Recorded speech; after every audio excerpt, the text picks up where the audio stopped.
Хойх газраас гэлэлзэн харагдах өнгөт доо. Хязгааргүй өгтөргүй дуу баалсан олон хүмүүс очоо. Ертөнцийн дотор сууга марсдоо. Марай хүндрэлтэй чамтай танилцахыг нээс алтан сайхан мэдээлж ямар хүн гэдэг юм шүү.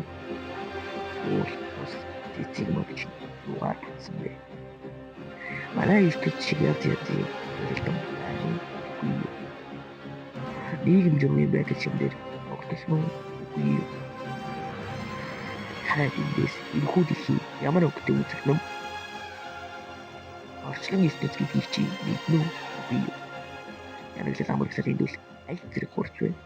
Юунд манай ертөнцөд дахиа үл хэлж ертөнд марсдоо чи энэ хаш байна. Энэхүү дэлхийн түүн байдлыг чи юу гэж сонирхоно? Огторгүй бодлыг олон эрдэмтэд чамайг эдийнээс сонирхов. Ихтэй үедээ нийгэм журмыг байгуулж араагаар чамтай урагсваа.